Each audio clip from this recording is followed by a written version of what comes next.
जय श्री कृष्णा। राधे राधे। आइए आज हम पौष मास का संपूर्ण महात्म्य एक साथ सुनते हैं। आइए सबसे पहले सूर्य नारायण भगवान के नाम का जयकारा लगाएंगे। जय हो सूर्य नारायण भगवान की जय।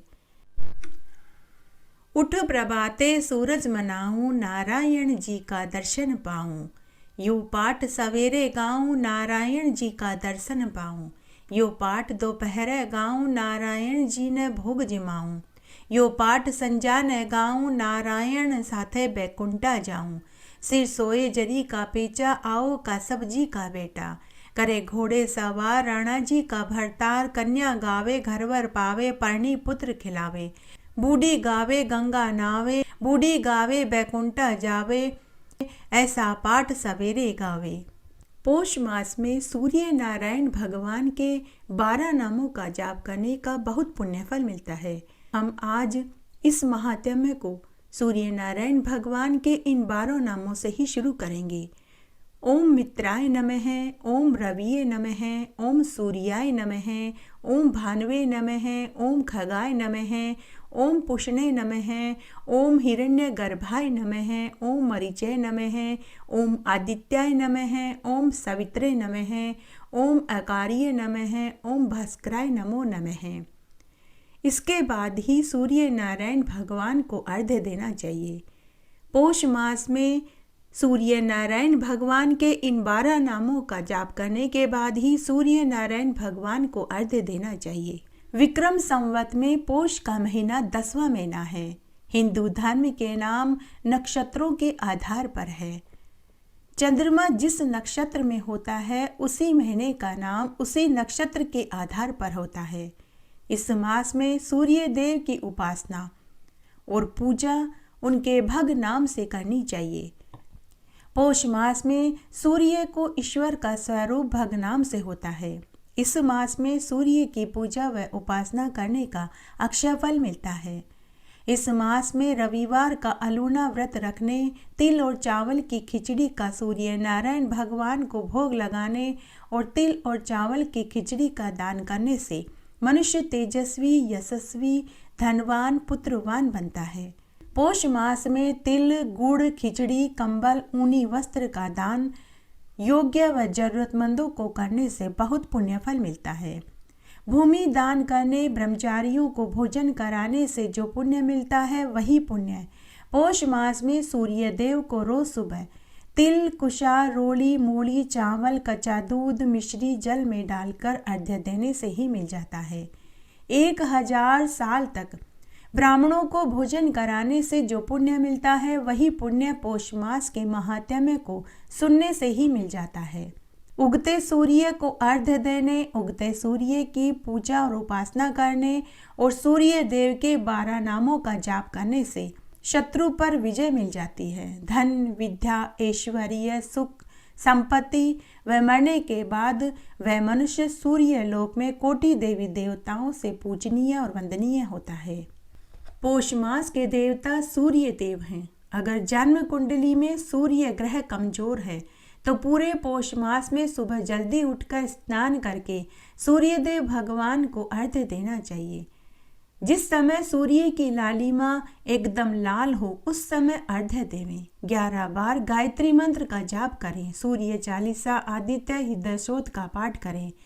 पौष मास के प्रत्येक रविवार का अलूना व्रत करें। तिल व चावल की खिचड़ी का मंदिरों व गरीबों में दान करें। इस मास में सूर्य उपासना का विशेष महत्व है। इस मास में सूर्य की उपासना भग नाम से करनी चाहिए। शास्त्रों में कहा गया है कि अगर मनुष्य को पितृदोष है तो उगते सूर्य की पूजा करने, अर्घ्य देने से पितृदोष शांत हो जाता है। अगर उसके पितर नरक में हैं तो उन्हें उसी क्षण स्वर्ग का सुख मिलता है। यह मास सूर्य नारायण की पूजा व उपासना का मास है।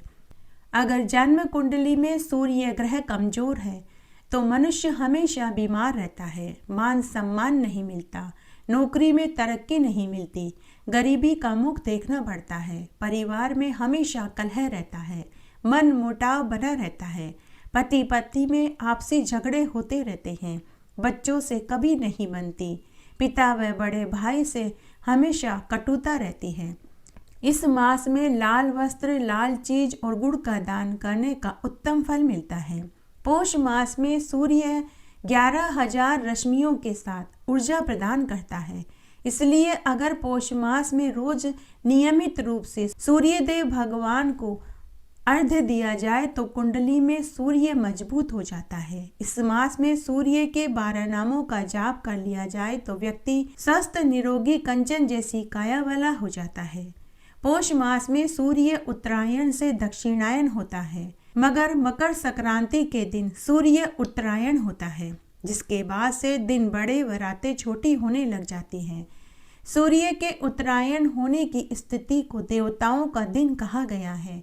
उसके संबंध में कहा गया है कि जिनकी मृत्यु सूर्य के उत्तरायण होने की स्थिति में होती है उन्हें सीधा मोक्ष मिलता है। महाभारत काल में भीष्म पितामह ने सूर्य के उत्तरायण होने पर ही अपने प्राणों का त्याग किया था। जब भीष्म पितामह को बाण लगा था तो सूर्य दक्षिणायन था, तो उन्होंने बाणों की शैया पर लेटकर सूर्य के उत्तरायण होने का इंतजार किया, तभी उन्होंने अपने प्राण त्यागे थे। माना जाता है कि इसीलिए पितामह भीष्म को सूर्य के उत्तरायण में प्राण त्यागने पर सीधा मोक्ष मिला था। पौष मास की अमावस्या, एकादशी व पूर्णिमा का स्नान, व्रत और दान का अधिक फल मिलता है।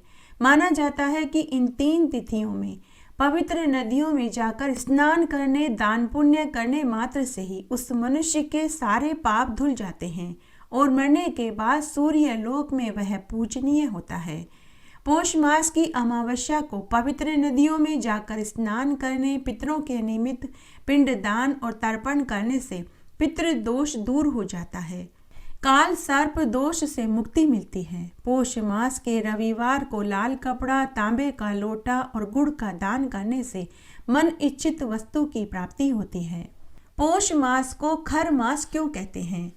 पौष मास में जब धनु की संक्रांति लगती है तब मल मास शुरू हो जाता है और मकर की संक्रांति लगते ही मल मास समाप्त होता है। इस तरह पूरे मास मल मास रहता है। मल मास में कोई भी शुभ काम नहीं किया जाता, जैसे शादी, विवाह, सगाई, गृह प्रवेश, नया व्यापार शुरू करना, नए घर को खरीदना या नए घर में प्रवेश करना, ऐसा कोई काम नहीं किया जाता। परंतु इस मास में भागवत कथा करवाने, रामायण करवाने, सुंदरकांड का पाठ करना शुभ फलदायी होता है। इस मास में भंडारे करवाना, कीर्तन करवाना, रात्रि जागरण करना, प्रभु सेवा, दान पुण्य का बहुत पुण्य फल मिलता है। इस मास में 15 दिन बाद पौष बड़ा महोत्सव मनाया जाता है। खर मास से जुड़ी एक पौराणिक कथा इस प्रकार है। एक बार सूर्य देवता अपने 7 घोड़ों के रथ पर सवार होकर ब्रह्मांड की परिक्रमा करने के लिए निकले। इस दौरान उन्हें कहीं भी रुकने की इजाजत नहीं थी। यदि इस दौरान वे कहीं रुक जाते तो जनजीवन ठहर जाता, क्योंकि सूर्य देव के साथ पूरी सृष्टि जागती है और अपने अपने कामों में सभी लग जाते हैं। इसी तरह सूर्य देव परिक्रमा करने लगे, लेकिन लगातार चलते रहने के कारण उनके रथ में जुटे घोड़े थक गए और घोड़ों को प्यास भी लगने लगी। घोड़ों की दयनीय दशा देखकर सूर्यदेव भगवान चिंतित हो गए। तब घोड़ों को आराम देने के लिए वे एक तालाब पर गए, ताकि रथ से बंधे घोड़ों को वे पानी पिला सके और घोड़े थोड़ा आराम कर सके। तभी उन्हें एहसास हुआ कि अगर रथ रुक गया तो अनर्थ हो जाएगा, क्योंकि रथ के रुकते ही सारा जनजीवन ठहर जाएगा। सूर्यदेव परेशान होकर इधर उधर देखने लगे कि तभी उन्हें तालाब के किनारे 2 खर अर्थात 2 गधे दिखाई दिए। जैसे ही सूर्यदेव भगवान की नज़र उन 2 गधों पर पड़ी तो उन्होंने अपने रथ से घोड़ों को खोलकर उन 2 गधों को बांध दिया, ताकि उनके घोड़े पानी पीकर थोड़ा आराम कर सके और उनका रथ भी चलता रहे, रुके नहीं। सूर्य रथ में घोड़ों की जगह गधों को जोतने से रथ की गति धीमी हो गई। इस तरह जैसे जैसे पूरे 1 पौष मास में रथ धीरे धीरे चलता रहा और उस 1 मास का चक्र पूरा हो गया। 1 महीने में सूर्यदेव के रथ के घोड़े विश्राम करके ऊर्जावान शक्तिवान हो चुके थे। उसके बाद सूर्यदेव ने पुनः अपने रथों में घोड़ों को जोत दिया और गधों को खोल दिया। इस तरह प्रत्येक साल पौष मास में यह क्रम चलता रहता है। इसीलिए पौष मास को खर मास भी कहते हैं। सूर्य देव की उपासना अनादि काल से होती आई है। वैदिक काल से ही सूर्य देवता के रूप में प्रतिष्ठित हैं। सूर्य के बिना जीवन की कल्पना नहीं की जा सकती, क्योंकि वे प्राणियों के जीवन दाता हैं। सभी धर्म इनको किसी न किसी रूप में मानते हैं। सूर्य उपासना से समस्त रोग नष्ट हो जाते हैं। केवल निरोगी जीवन ही नहीं, सूर्य शरीर को पुष्ट और सुदृढ़ बनाता है। ऋग्वेद के अनुसार आरोग्यो दृढ़गात्र स्वाद भास्करस्य प्रसादत, अर्थात सूर्य की किरणें पांडु रोग हृदय रोग का निवारण करती हैं। अर्थवेद के अनुसार सूर्य करणोतु भीषणो, सूर्य चिकित्सा से सिर से पैर तक सभी अंगों की चिकित्सा करता है। श्वेत कुष्ठ रोग हो, चर्म रोग हो, सूर्य उपासना से ठीक हो जाता है। ज्योतिष विज्ञान में सूर्य की मुख्य भूमिका रही है। जातक की जन्म कुंडली में सूर्य की स्थिति सर्वाधिक महत्वपूर्ण होती है। सूर्य के सामने शेष सभी ग्रह अस्त हो जाते हैं। इसमें केवल बुध ग्रह अपवाद है।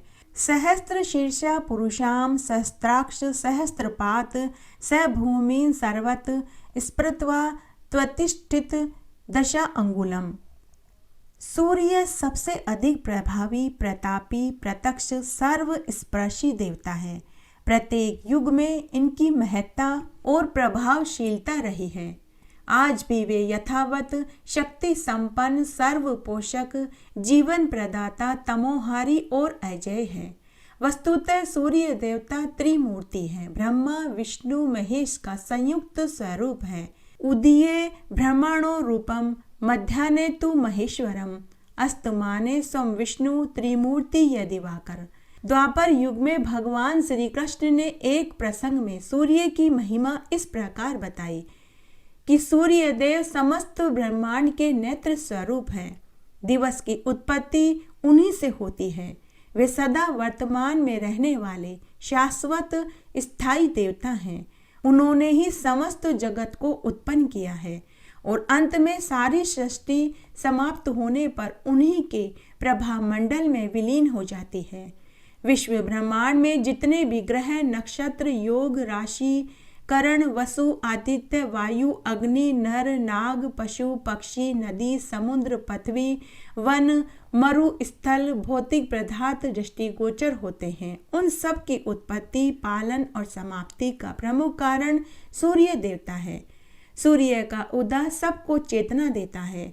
इसके अस्त होने पर सब विश्राम करते हैं। सूर्य श्रेष्ठ और शक्ति संपन्न और प्रभावशाली देवता हैं।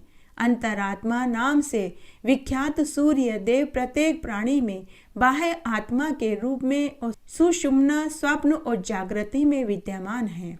सूर्य देव अनादि अनंत हैं। षष्ठी उनकी अवस्थिति है। षष्ठी के अंत तक उनका अस्तित्व अशून्य रहेगा।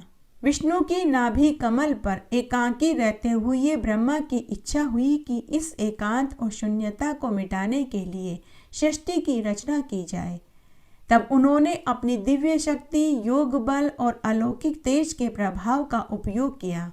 उन्होंने कई एक पुरुष और नारी शरीरों की रचना करी। वे सभी शरीर सक्रिय प्राणवत थे। उन्हें ब्रह्मपुत्र कहा गया। सांसारिक षष्ठी की उत्पत्ति हेतु पुरुष और नारी का युग्म जोड़ा आवश्यक था। इसी कारण ब्रह्मा जी ने पुरुष और नारी शरीर बनाए। उन्होंने इन सभी को आज्ञा दी कि जाकर षष्ठी की रचना करो। पृथ्वी पर सामाजिक जीवन व्यतीत करते हुए अपनी वंश परंपरा आगे बढ़ाओ। दक्ष, मनु, मरीचि आदि विख्यात पुरुष उन्हीं ब्रह्मा जी की आदि रचना के मूर्त रूप थे। उन्होंने विभिन्न नारियों से संपर्क करके मानव समाज की स्थापना करी। प्रजापति ब्रह्मा जी ने मरीचि को अदिति नाम की नारी के साथ रहने की आज्ञा दी। यही मरीचि कालांतर में कश्यप नाम से विख्यात हुए। कश्यप और अदिति का जीवन बहुत ही सात्विक, लोको उपकारी, आडंबर रहित और तपस्यामयी था। वे वानप्रस्थी जीवन जी रहे थे। उनकी संतानें मातृपक्ष के आधार पर देवता कहलाई। ब्रह्मा जी की दूसरी पुत्री दिति की संतानें दैत्य कहलाई। ब्रह्मा पुत्रों में मनु से मानव और वंश परंपरा चली। दनु के वंशज दानव कहलाए। आगे चलकर इनमें सत्ता अधिकार के लिए वैमनस्य पैदा हो गया और वे लड़ने लगे। दैत्य और दानव संगठित होकर देवताओं पर ऐसा प्रचंड आक्रमण करने लगे। देवताओं का अस्तित्व संकट में पड़ गया। देव दानवों का यह संघर्ष प्राय चलता ही रहता था। कई बार तो ऐसा लगा कि विश्व युद्ध शुरू हो गया। ऐसे संकट में देवताओं की विनाश कल्पना से व्याकुल होकर कश्यप और अदिति ने सूर्य शक्ति की पूजा करी। उनकी उपासना से संतुष्ट होकर सूर्य शक्ति ने उन्हें वरदान मांगने को कहा। इस पर अदिति ने याचना करी कि मेरी संतानों की रक्षा करो। इस पर सूर्य शक्ति ने उन्हें आश्वासन दिया कि आप चिंता मत करो, मैं अपने विश्वव्यापी तेज को सारभूत रूप में सहस्त्र किरणों से युक्त करके आपके गर्भ में स्थापित करूंगा। उसके बाद देवता रूप में जन्म लेकर दैत्य दानवों को परास्त करके आपकी संतानों की रक्षा करूंगा। अदिति संतुष्ट हो गई। उनकी तपस्या से आहूत सूर्य शक्ति जो इस समय वहां केंद्रित हो गई, कुछ समय के बाद देवी अदिति गर्भवती हो गई। उनके गर्भ में वस्तुतः कोई सामान्य शिशु न होकर सूर्य शक्ति का सार रूप था। संतान के प्रति मोह और मंगल कामना की भावना से अदिति अनेक प्रकार के व्रत उपवास करने लगी, जिससे उनका शरीर दिन पर दिन दुर्बल होने लगा। यह देखकर महर्षि कश्यप ने अपनी पत्नी को क्रोधित होते हुए कहा कि तुम गर्भवती हो, तुम्हें अपने शरीर को सुखी, प्रसन्न और पुष्ट रखना चाहिए ताकि गर्भस्थ शिशु स्वस्थ पैदा हो, परंतु तुम ऐसी हो कि भूखी प्यासी रहकर अपने गर्भस्थ को नष्ट करने पर तुली हो। यह तुम्हारा कैसा विवेक है? क्या तुम्हारे इस आचरण से गर्भस्थ अंड नष्ट नहीं हो जाएगा? पति के क्रोधित होने से अदिति ने गंभीर शांत स्वर में कहा कि हे स्वामी, आप चिंता न करें, यह गर्भस्थ आपका दिया हुआ नहीं है। यह साक्षात सूर्य शक्ति का प्रसाद है। यह कभी नष्ट नहीं होगा। यह सदा अविनाशी है और हम सब के शत्रुओं का संहारक है। आप धैर्य रखिए। इतना कहते कहते अदिति ने अपने आप को अपमानित समझा तो क्रोध में आकर गर्भस्थ अंड का परित्याग कर दिया। जैसे ही वह परम तेजवान प्रकाशपुंज अग्नि जैसा ज्वलंत पिंड अदिति के गर्भाशय से निकलकर पृथ्वी पर गिरा, उसकी रश्मियों के तेज से दिशाएं दहक उठी। सर्वत्र प्रकाश फैल गया। सारा ब्रह्मांड उससे जल भुन गया। अब कश्यप मुनि घबराने लगे। उन्हें अपनी गलती का एहसास हो गया। वे पश्चाताप करने लगे। वे विनय पूर्वक हाथ जोड़कर उस सूर्य के सार अंश पिंड को साक्षात सूर्य मानकर क्षमा याचना करने लगे। आत्मग्लानि भरी कश्यप जी की क्षमा याचना पर द्रवित होकर आकाश से एक आकाशवाणी हुई। सूर्य शक्ति ने कहा कि अरे कश्यप, तुमने क्रोध में आकर अपनी पत्नी पर भ्रूण हत्या का लांछन लगाया। तुम्हारे मुख से निकला कि इस अंड को क्यों मार रही हो। एक प्रकार से तुमने इसे मरा हुआ घोषित कर दिया और अब इसी के लिए तुम क्षमा मांग रहे हो। अस्तु, जाओ, मैंने तुम्हें माफ किया, परंतु इस अंड की उपेक्षा मत करो। यह अंड सहस्त्र किरणों से, सहस्त्र नामों से युक्त है। इसका नाम मारीतांड होगा। यही मारीतांड आगे चलकर मारतांड हुआ। महर्षि कश्यप को अपनी पत्नी तथा देववाणी के प्रति अटूट आस्था हो गई। वे अपना सारा क्रोध और अहंकार त्याग कर सहज सात्विक मन से उस अंड को साक्षात सूर्य शक्ति का पिंड मानकर वेद मंत्रों द्वारा स्तुति करने लगे। कश्यप द्वारा उच्चारित वेद मंत्रों से संबंधित होकर थोड़ी देर बाद वह अंड फट गया और उसमें से लाल रंग के कमल जैसा शोभायमान, परम कांति युक्त, तेजस्वी, सुंदर बालक प्रकट हुआ। वह इतना प्रकाशमान किरणें फैला रहा था जिससे समस्त दिशाएं प्रकाशित हो गई। यही बालक सूर्य देवता के नाम से विख्यात हुआ और कालांतर में उसके रूप, गुण, प्रकृति, प्रभाव के सैकड़ों नाम हो गए। सूर्य जैसे तेजवान नायक को पाकर देवता गणों का साहस बढ़ गया। उन्होंने दैत्यों को ललकारा और युद्ध शुरू हुआ, परंतु सूर्य का तेज सहन न कर सकने के कारण दैत्य दानव सब भाग गए। देवताओं की विजय हो गई। सूर्य देव को समस्त ब्रह्मांड का सर्वाधिक तेजस्वी, अजय, पराक्रमी, विद्वान, दयालु, दीन रक्षक, दुष्ट संहारक देवता मानकर उन्हें विश्व का प्रकाशक, दर्शक, नियंता, ग्रहराज स्वीकार कर लिया। दैत्य और दानवों की हार हो जाने पर पुनः देवताओं का राज्य स्थापित हो गया। सूर्य देव अब तक कुमार थे। प्रजापति विश्वकर्मा ने उन्हें हर तरह से सुपात्र और सुयोग्य मानकर अपनी पुत्री संध्या के साथ उनका विवाह कर दिया। संध्या और सूर्य का दाम्पत्य जीवन बहुत प्रेमो उल्लास के साथ व्यतीत होने लगा। उनका वैवाहिक जीवन अच्छे से बीतने लगा। उनसे 3 संतानें पैदा हुई, 2 पुत्र और 1 कन्या। 2 पुत्रों में मनु और यम और कन्या में यमुना जी पैदा हुई। परंतु जहाँ सूर्य देव प्रचंड और तेजवान थे, वहीं संध्या बड़ी ही सुकुमारी, कोमल और शांत थी।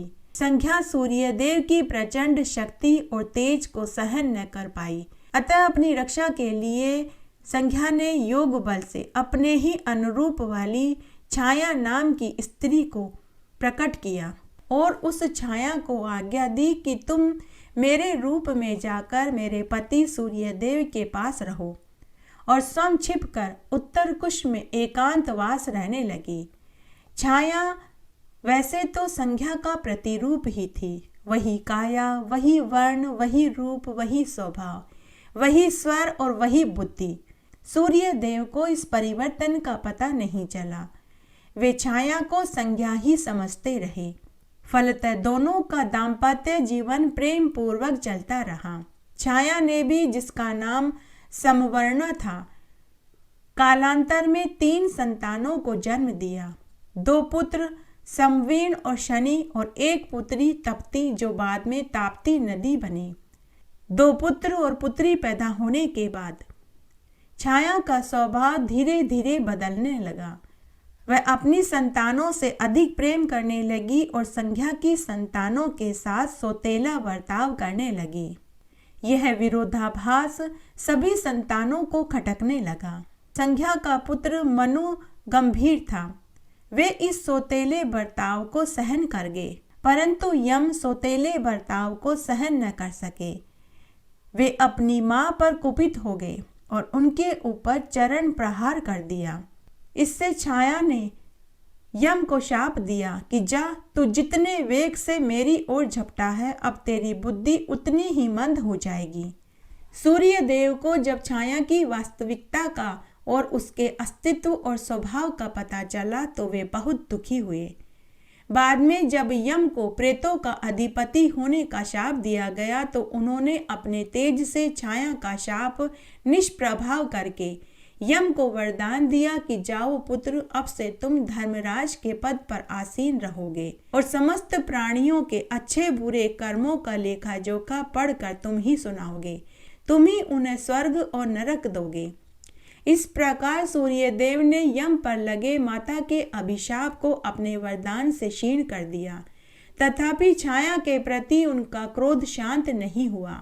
सूर्यदेव ने क्रोधित होकर छाया के पुत्र शनि को शाप दिया, तुम्हारी माता में राग, द्वेष और क्रूरता की भावना है, अतः तुम जाओ, तुम्हारी दृष्टि में भी यही दुर्गुण स्थायी रूप रहेंगे। तुम्हारी दृष्टि सदैव क्रूरतापूर्ण रहेगी। यही कारण है कि शनि आज भी अपनी क्रूरतापूर्ण कुदृष्टि के लिए विख्यात है। उसके बाद सूर्यदेव उत्तर कुश जाकर संध्या से मिले। वहां पर संध्या अश्वनी के छद्म रूप में विचरण कर रही थी। सूर्यदेव ने अश्व रूप में उससे संसर्ग किया, जिससे उन्हें 2 पुत्र पैदा हुए। वे दोनों पुत्र अश्वनी कुमारों के नाम से प्रसिद्ध हुए। आगे चलकर विश्वकर्मा द्वारा सूर्य का तेज कम किए जाने पर संध्या उनके साथ रहने लगी और उनका दाम्पत्य जीवन आसानी से बीतने लगा। आज भी यमराज धर्मराज के रूप में विख्यात हैं और प्राणी मात्र के कर्मों के लेखा जोखा को वे ही पढ़कर सुनाते हैं। संज्ञा के अतिरिक्त सूर्य की और भी 2 पत्नियां थी, राज्ञी एवं प्रभा। राजा रेवत की पुत्री राज्ञी जब सूर्य पत्नी बनी तो उससे भी सूर्य वंश की वृद्धि हुई। राज्ञी के पुत्र का नाम रेवत था। इसी प्रकार तीसरी पत्नी प्रभा से प्रभात नामक एक पुत्र सूर्यदेव को प्राप्त हुआ, जो अपने शांत, सुखद और सौंदर्य के लिए विश्व में विख्यात हुआ। इस प्रकार सूर्यदेव की वंश परंपरा आगे बढ़ी। इस तरह सूर्यदेव भगवान के 10 पुत्र और 3 पुत्रियां थी। उसके बाद सूर्य पुत्रों का वंश विस्तार आगे बढ़ा। सूर्य की प्रथम पत्नी संज्ञा से विवस्वत मनु के 10 पुत्र हुए, जिनके नाम इस प्रकार हैं: इक्वांकु, नाभांग, दृष्ट, शयाति, नरिशंति, प्रांशु, नृग, दिष्ट, कणव और पृथु। इसके अतिरिक्त मनु को एक पुत्री भी प्राप्त हुई, जिसका नाम ईला प्रसिद्ध हुआ। युवती होने पर ईला का विवाह बुद्ध के साथ हुआ। ईला और बुद्ध के पारस्परिक संपर्क से पुरुरवा का जन्म हुआ। इस बालक के जन्म के बाद ईला ने कुछ योगिक क्रियाओं द्वारा यौन परिवर्तन करके स्वयं को पुरुष रूप में परिवर्तित कर लिया। पुरुष शरीर प्राप्त करने के बाद, नारी से नर बन जाने के बाद ईला का नाम सुधुम्न प्रसिद्ध हुआ। सुधुम्न ने पुनः एक राजकुमारी से विवाह किया, जिससे उन्हें 3 पुत्र हुए, उत्कल, जय और विंताश्व। सूर्यदेव के 10 पुत्रों में केवल इक्वांकों के वंश परंपरा ही आगे बढ़ी।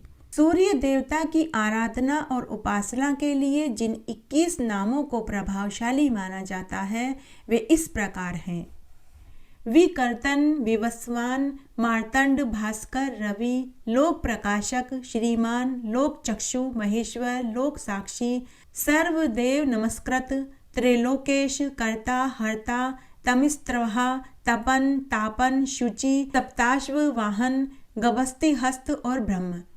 ब्रह्म पुराण में इन 21 नामों की प्रशंसा करते हुए कहा गया है कि जो व्यक्ति नित्य प्रति प्रातः सूर्य दर्शन करते हुए सूर्यदेव भगवान के इन 21 नामों से भगवान सूर्य की स्तुति करता है, अर्घ्य देता है, वह निरोगी, स्वस्थ, सबल, आर्थिक दृष्टि से संपन्न, यशस्वी, तेजस्वी, पुत्रवान होता है। सूर्य की कृपा से उसका भौतिक जीवन सुख में बीतता है।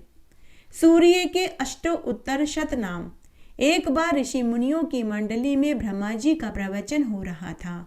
ब्रह्मा जी ने सूर्य के अनेक नामों का प्रभाव वर्णन करते हुए कहा कि यदि भगवान भास्कर के अष्टो उत्तर शत नामों से उनका नियमित श्रद्धापूर्वक स्मरण तथा पूजन जप तप किया जाए तो निश्चय ही साधक की सभी मनोकामनाएं पूरी हो जाती है। इस पर मुनियों ने आग्रह किया कि हे प्रभु, हम तो वीतराग हैं, हमारी कोई लालसा नहीं, परंतु यदि आप भगवान भास्कर के ये 108 नाम हमें बता दें तो हम सामान्य जनों को उपदेश देकर उन्हें सूर्य उपासना के लिए प्रेरित कर सकते हैं।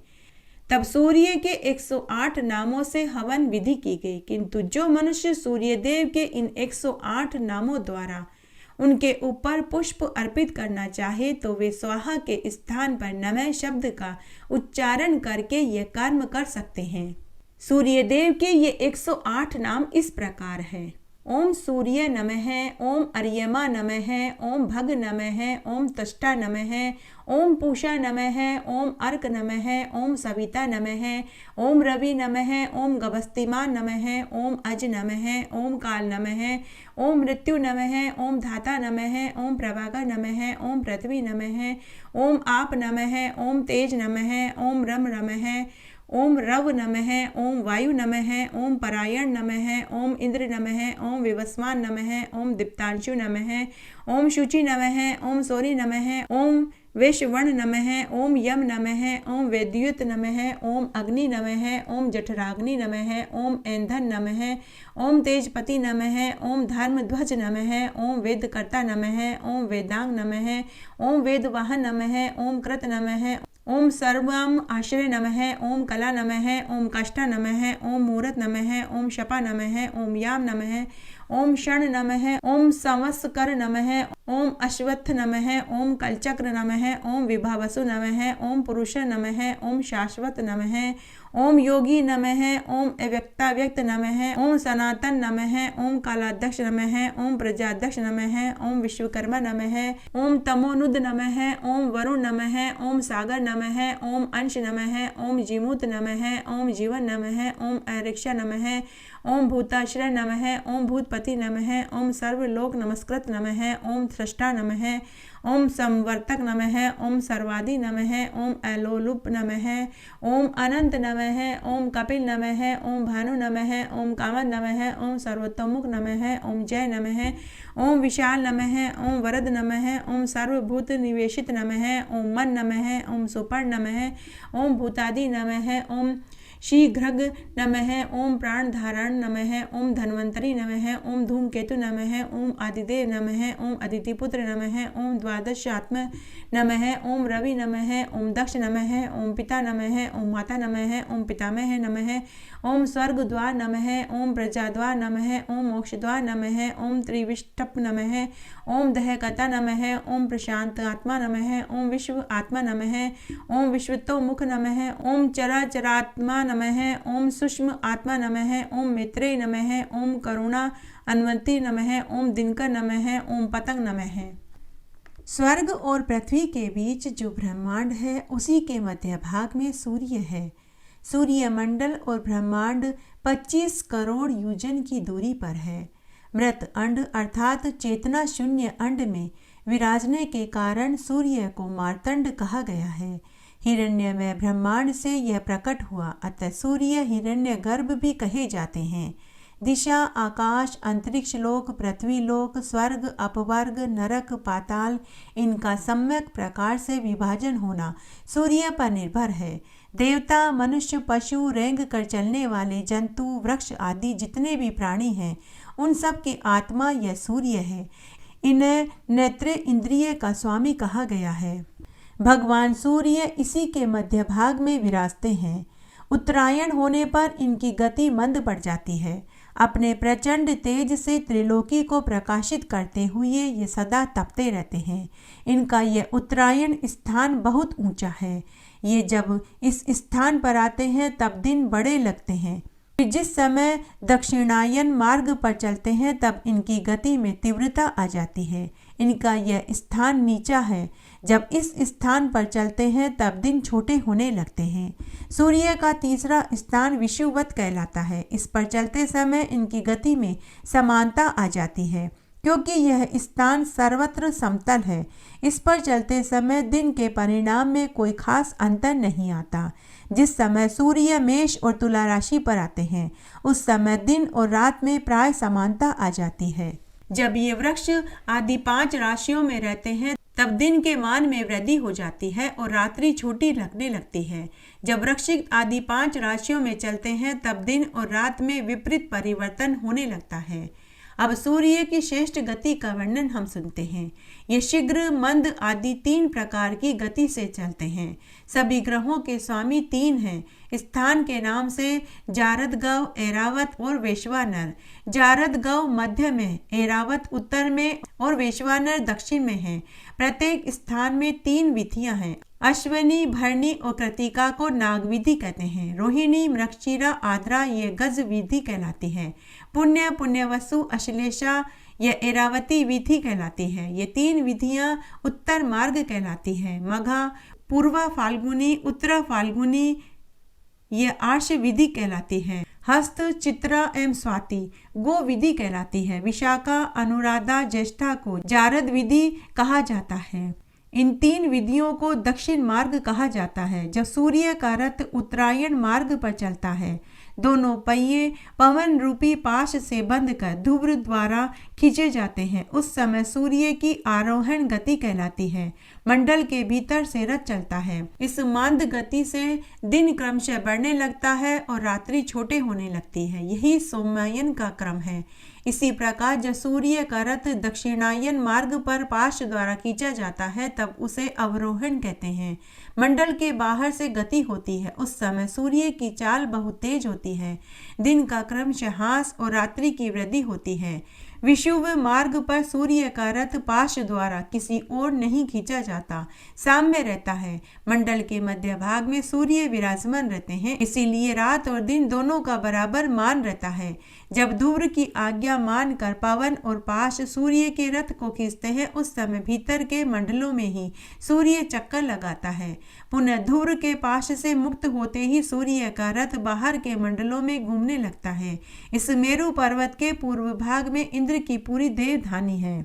जिस समय सूर्य, इंद्र आदि लोकपालों की पुरी में पहुंचते हैं, उस समय इनके प्रकाश में तीनों लोक प्रकाशित होने लगते हैं। 2 विकर्ण, उनके 3 कोण तथा 2 पुरियां, सबकी सूर्य की किरण से प्रकाश फैल जाता है। संपूर्ण द्वीप वर्ष सुमेरुगिरी के पर्वत स्थित है। जो जहाँ सूर्य को उदय होते देखते हैं, उनके लिए वही पूर्व दिशा कहलाती है। ठीक उसके वाम भाग में मेरु पर्वत पड़ता है। इसी को सिद्धांत माना जाता है।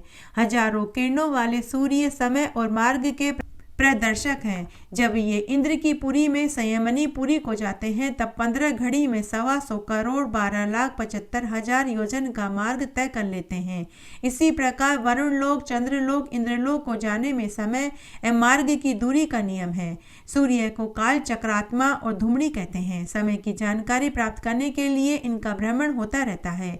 चंद्रमा आदि अन्य जितने आकाशचारी ग्रह हैं, वे नक्षत्रों के साथ उदय और अस्त होते हैं। शक्तिशाली सूर्य को त्रैमेयी कहा जाता है। इनका रथ एक मुहूर्त में 34,08,000 योजन का चक्कर काटता है।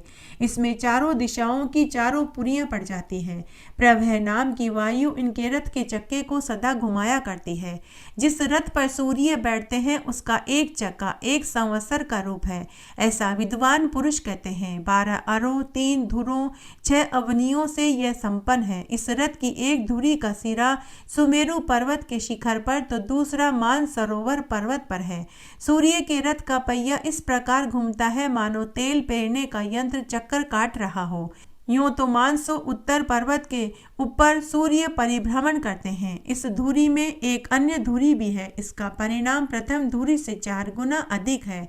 यह तेल यंत्र की भांति घूमता हुआ ध्रुव लोक तक पहुंच जाता है। सूर्य के रथ पर बैठने के स्थान की लंबाई 36 लाख योजन, चौड़ाई 9 लाख योजन है। सूर्य के रथ का परिमाण कहा गया है। अरुण इस रथ के सारथी हैं। गायत्री आदि 7 छंद उत्तम 7 घोड़े कहे गए हैं। सारथी द्वारा जोते जाने पर ये घोड़े जगत के कल्याणार्थ महाभाग सूर्य को उन स्थानों पर पहुंचाया करते हैं। अरुण गरुड़ के बड़े भाई हैं। सूर्य ने इन सारथी के काम पर नियुक्त कर रखा है। ये सूर्य के आगे उन्हीं की ओर मुख करके बैठते हैं। ऐसे ही अंगूठे के पोरवे के बराबर बाल खिल्या आदि ऋषिगण सूर्य के सामने उपस्थित रहते हैं। इन ऋषियों की संख्या 60,000 है। सभी सूर्य के सम्मुख होकर परम मनोहर वैदिक मंत्रों के उच्चारण द्वारा स्तुति करते रहते हैं। ऐसे ही अन्य और भी ऋषि हैं। गंधर्व, अप्सरा, नाग, यक्ष, राक्षस देवता हैं। उनमें से एक देवता एक महीने में सूर्य की उपासना करते हैं। यो 7 महीनों में 7 देवताओं के द्वारा क्रमशः सूर्य की आराधना होती है। सूर्य सर्वव्यापी सुप्रसिद्ध देवता कहे गए हैं। ये 9 करोड़ 50 लाख योजन पृथ्वी में नित्य घूमते हैं। प्रत्येक क्षण में 2000 योजन पथ पार कर जाना इनकी गति का नियम है। सूर्य के 1 वर्ष के मार्ग को ये 2 पक्षों में, 1 महीने के मार्ग को 2.25 दिनों में और 1 पक्ष के मार्ग को 1 दिन में पार कर लेते हैं।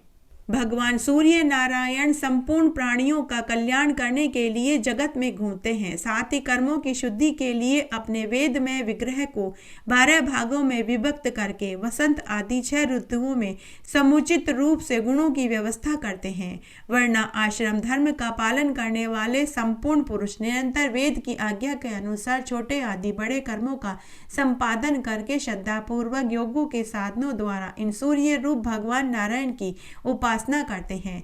जो ऐसा करते हैं वे बड़ी सुगमता से कल्याण के भागी बन जाते हैं। सूर्य आकाश मार्ग में होकर जितने समय में स्वर्ग और पृथ्वी सहित सारे आकाश मंडल का चक्कर लगा लेते हैं, उस समय को वर्ष कहते हैं।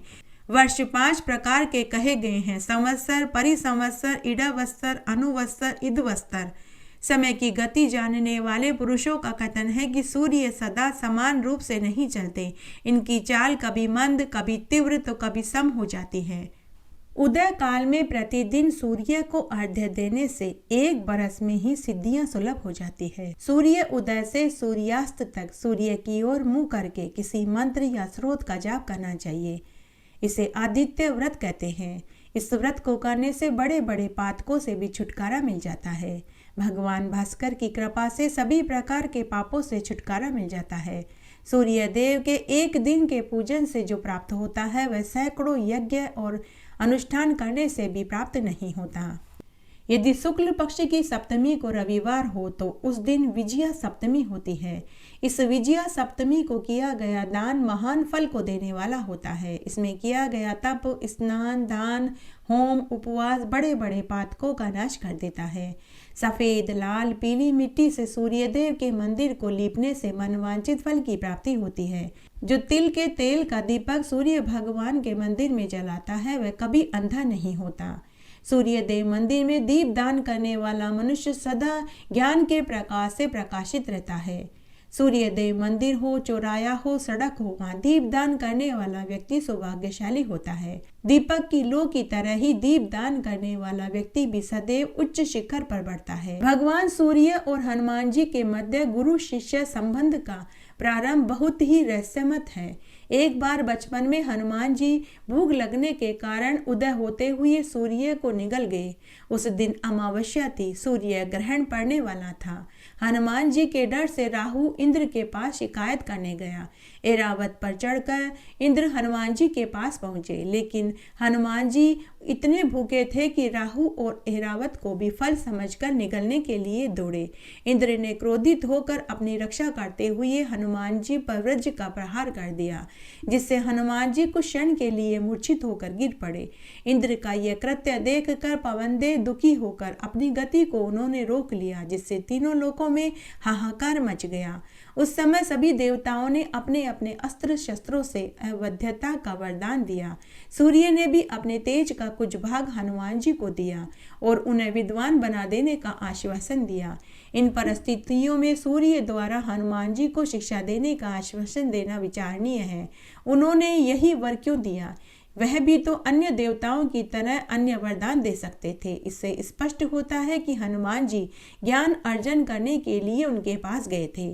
ज्ञान ही संपूर्ण जीवन का फल है, समज्ञान के स्वरूप है। अतः ज्ञान रूपी फल की प्राप्ति के लिए वह सूर्य पर उड़कर पहुंचे थे। संपाति भी सूर्य के पास उड़कर गए थे, परंतु उनकी यह उड़ान अभिमान पूर्ण थी, इसलिए उनके पंख जल गए। इसके विपरीत हनुमान जी की भूख, उनकी उड़ान शुभेच्छा पूर्ण थी। वह संपाति की तरह मान के नहीं ज्ञान के भूखे थे, इसलिए उन्हें सूर्य की अनुकूलता प्राप्त हुई, विद्या मिली। राहु के लिए ज्ञान स्वरूप सूर्य भक्षणीय है, जबकि हनुमान जी के लिए निगल लिए जाने पर भी सुरक्षणीय अर्थात मुखस्थ ज्ञान पाने के लिए ही उन्होंने सूर्य को मुख में रख लिया था। जिस जगह पर सूर्य का प्रकाश पहुंचता है वहां रोग के कीटाणु स्वतः ही नष्ट हो जाते हैं। सूर्य की किरणों के द्वारा अनेक प्रकार के पोषक तत्वों की वर्षा होती है, जिनके द्वारा असाध्य रोग भी नष्ट हो जाते हैं। वैज्ञानिकों ने चिकित्सा की दृष्टि से सूर्य का अनेक प्रकार से प्रयोग किया। सूर्य के प्रकाश में 7 रंगों की रश्मियां होती है: लाल, हरी, पीली, नीली, नारंगी, आसमानी और कासनी। प्रकाश के साथ साथ इन रंगों तथा तत्वों की वर्षा भी हमारे ऊपर होती रहती है। इसीलिए कहा जाता है, यदि सूर्य न हो तो हमें जीवन नहीं मिल सकता। वेदों में सूर्य पूजा के विधान का मुख्य कारण यही है। प्रत्यक्ष रूप से सूर्य किरणें मानव जीवन को प्रभावित करती है। रंगों का समूह जो हमारे वातावरण को बनाता है, उसे किरणों द्वारा ही स्वरूप मिलता है। नीले रंग का प्रभाव ठंडा होता है, लाल रंग से उष्णता, तेज रंग से काम करने की स्फूर्ति पैदा होती है। पौष मास में जो सूर्य कवच का पाठ करता है वह इसका बहुत पुण्य फल पाता है। सूर्य कवच ब्रह्मायमल नामक ग्रंथ में त्रैलोक्य मंगल नामक सूर्य कवच के नाम से वर्णित है। इस कवच का पाठ जो भी प्राणी करता है वह निरोगी होता है, उसे किसी भी प्रकार की कोई व्याधि नहीं सताती। सूर्य कवच के पठन मात्र से भूत प्रेत ब्रह्म राक्षस बेताल पिशाच यक्ष आदि प्राणी से कोसों दूर रहते हैं। सूर्य मंत्र का जाप तभी फलदायक है जब कवच का श्रद्धापूर्वक पाठ किया जाए। सूर्य कवच को रविवार अतः संक्रांति और सप्तमी के दिन जो भी इसे धारण करता है वह सूर्य के तुल्य हो जाता है। शास्त्रों के अनुसार जो भी मनुष्य सूर्य स्रोत का पाठ करता है वह धन धान्य से पूर्ण हो जाता है। प्रत्येक मनुष्य को सप्तमी तिथि के दिन इस स्रोत के साथ पाठों को करना चाहिए। सूर्य की यह स्तुति निर्धनों के लिए अत्यंत ही उपयोगी है। जो मनुष्य रोग से ग्रसित है यदि वह इसका पाठ करे तो वह रोग से छूट जाता है। अतः वह पूर्ण रूपेण समस्त कार्यों में सिद्धि को प्रदान करने वाला स्रोत है। सूर्य मंडलाष्टक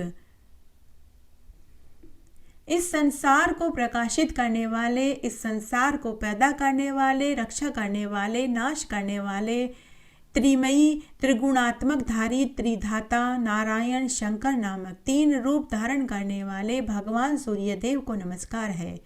आपके उदय होने से संसार प्रबुद्ध होता है, समस्त कर्मों की सिद्धियों के लिए प्रवर्तित होता है। ब्रह्मा इंद्र नारायण रुद्र से वंदित भगवान सूर्यदेव सदा हमारा मंगल करे। सहस्त्रों किरणों वाले शाखाओं से युक्त संभवात्मा सहस्त्रों युगों से अद्भुत भव भावी भागी सहस्त्रों युगधारी भगवान सूर्यदेव को नमस्कार है। आपका अतीव श्रेष्ठ दीप्तिकर विशाल रत्नों के समान प्रभा वाला अनादि रूप दारिद्र्य दुख के विनाशक मंडल मेरी अपवित्रता का नाश करके मुझे पवित्र करे। जो पवित्र मंडल देवताओं द्वारा पूजा जाता है, विप्रों द्वारा स्तुल्य किया जाता है, जो मानव मुक्ति को विद है, उन्हीं देवादिदेव भगवान सूर्य को मैं नमस्कार करता हूँ। आपका यह परम पवित्र एवं श्रेष्ठ मंडल ज्ञान राशि के गम्य त्रैलोक्य पूज्य त्रिगुणात्मक स्वरूप समस्त तेजों में दिव्य स्वरूप वाला है। यह मेरे पापों का नाश करके मुझे पवित्र करे। आपका यह मंडल अति गूढ़मयी से ज्ञेय है। यह सभी मनुष्यों के धर्म की वृद्धि करता है। यह समस्त पापों का क्षय करने वाला है। मेरे पापों का भी क्षय करके मुझे पवित्र करे। आपका मंडल समस्त व्याधियों का विनाश करने में सक्षम है। यह ऋग्वेद यजुर्वेद सामवेद संस्तुल्य है तथा उसके द्वारा भूर्भुवः स्वा लोकों में प्रकाश हुआ है। वही आपका मंडल मुझे पवित्र करे। जिस पवित्र मंडल की वेदविद एक मत होकर प्रशंसा करते हैं एवं सिद्धि व चरणों के संग जिसकी स्तुति गाते हैं, जिसे सभी योगियों के संग मानते हुए एवं पूजते हैं, वह मुझे पवित्र करे। भगवान सूर्यदेव का मंडल समस्त प्राणियों में पूजित है। वह मृत्यु लोक में ज्योति स्वरूप है तथा काल आदि में अनादि रूप से प्रतिष्ठित है। वह मुझे पवित्र करे। यज्ञ मंडल श्री विष्णु व श्री ब्रह्मा के नाम से प्रसिद्ध है। यह अविनाशी है एवं समस्त मनुष्यों के पापों को पूर्णतः हरण करने वाला है, जो कि कल्प कल्पांत तक काल को भी नष्ट करने में सक्षम है। वह मुझे पवित्र करे। जो विश्व के उत्पादकों का प्रसिद्ध स्थान है, जो उत्पत्ति रक्षा प्रलय आदि में श्रेष्ठ है, जिनके द्वारा समस्त संसार का संहार होता है, वह मुझे पवित्र करे। यह मंडल समस्त मनुष्यों एवं विष्णु की आत्मा परधाम विशुद्ध तत्व सूक्ष्म अंतरों से योनि पथ गमन योग्य है। वह मुझे पवित्र करे। यह मंडल वेद विदित है। इसी को चारण सिद्धों के संग गाते हैं। जिस मंडल को वेद विद स्मरण करते हैं, वे मुझे पवित्र करें। जो मंडल वेदविदों के द्वारा गाया जाता है, जो योगियों के योग पथ का अगम्य है, उन्हीं सर्व वेद स्वरूप भगवान सूर्य को मैं नमस्कार करता हूँ। आप मुझे पवित्र करें। इस विशेष प्रभावी मंगला अष्टक का जो प्राणी नित्य पाठ करता है, वह स्वयं द्वारा अर्जित समस्त पापों से छूटकर विशुद्ध आत्मा होकर सूर्यलोक को ही प्राप्त होता है। ध्यान मंत्र। भगवान सूर्य के मंडल के मध्य में रहने वाले कमलासन में सन्निविष्ट केयूर मंडल किरीट हार धारण करने वाले स्वर्ण के समान शरीर वाले शंख चक्र आदि धारी भगवान नारायण का मैं ध्यान करता हूँ। शंख चक्रधारी, कुशों में शयन करने वाले, अनंत अच्युत सर्वोत्तम विचित्र विभूषणों से उज्ज्वल तपनीय मूर्ति भगवान श्री सूर्य को मैं भजता हूँ। इसी प्रकार ब्रह्मा आदि देवगण, ऋषिगण, तपोधन, महापुरुष, सर्वश्रेष्ठ नारायण व्यापक श्री सूर्य देव का मैं कीर्तन करता हूँ। वेद वेदांगों के शरीर स्थान, दिव्य दीप्तिकर, परम प्रभावशाली, राक्षसों का विनाश करने वाले, रक्तवर्ण षष्ठी का संहार करने वाले भगवान सूर्य देव का मैं कीर्तन करता हूँ। जिनका एक चक्र वाला रथ है, जिनका दिव्य शरीर स्वर्ण समान विभूषित है तथा जिनके हाथ में कमल है, ऐसे भगवान दिवाकर मुझ पर प्रसन्न हो। आपका प्रथम नाम आदित्य, दूसरा नाम दिवाकर, तीसरा नाम भास्कर, चौथा नाम प्रभाकर है। आपका पांचवा नाम सहस्त्र शांशु, छठा नाम त्रिलोचन, सातवां नाम हरिदस्यु, आठवां नाम विभा वसु है। नौवां नाम दिनकृत, 10वां नाम द्वादशा आत्मक, 11वां नाम त्रिमूर्ति तथा 12वां नाम सूर्य है। जो मनुष्य प्रातःकाल इन 12 नामों का जाप करता है, उसके समस्त अशोभनीय स्वप्न नष्ट होकर शुभता प्रदान करने लग जाते हैं और उसके समस्त दुख दूर हो जाते हैं। दाद कुष्ठ को हरने वाला, निश्चित ही दारिद्र्य को हरने वाला, समस्त तीर्थों के फलों को देने वाला, सर्व काम प्रवर्धक इस स्रोत का पाठ प्रत्येक व्यक्ति को अवश्य करना चाहिए। जो मनुष्य प्रातः काल उठकर पूर्ण मनोयोग से नित्य ही इस परम पवित्र स्रोत का भक्ति पूर्वक पाठ करता है, वह सुख, संपत्ति, आयु, आरोग्य, मोक्ष को प्राप्त करके परम पद को प्राप्त होता है। प्रणाम निवेदन। तुम अग्निमील के लिए नमस्कार है, तुम बल स्वरूप के लिए नमस्कार है। हे ज्योतिषमते अग्नि, आप यहाँ पधारिए। हे कल्याणकारी के, हे संसार नेत्र, आपको बारंबार नमस्कार है। 5वें उपवेद को नमस्कार है। आप पद्मासन, पद्माकर, पदम गर्भ, तेजस्वी, सप्ताश्व रथ संयुक्त हैं। हे सूर्य, हे द्वीपराज, आपको नमस्कार है। जो मनुष्य नित्य प्रति भक्ति के साथ आदित्य भगवान को नमस्कार करता है, उसे कई जन्मों तक दरिद्री नहीं होना पड़ता। उदय होने के लिए पर्वत पर आए हुए भगवान पद्म हस्त, निखिल भुवनों के नेत्र, रत्नों के समान तिमिर रूपी हाथी के लिए सिंह, कमलिनी को प्रफुल्लित करने वाले एवं विश्व द्वारा पूजित सूर्य को मैं नमस्कार करता हूँ। पौष मास में रविवार के दिन सूर्य देव की पूजा करनी चाहिए। अपने हाथ में लाल फूल लेकर लाल कमल पर विराजमान, सुंदर ग्रीवा से सुशोभित, लाल वस्तुओं को ग्रहण करने वाले तथा जिनके शरीर पर लाल रंग के आभूषण विभूषित हैं, ऐसे सूर्य भगवान का ध्यान करके फूलों को नासिका से सूंघकर ईशान कोण की ओर कर्ता को फेंक देना चाहिए।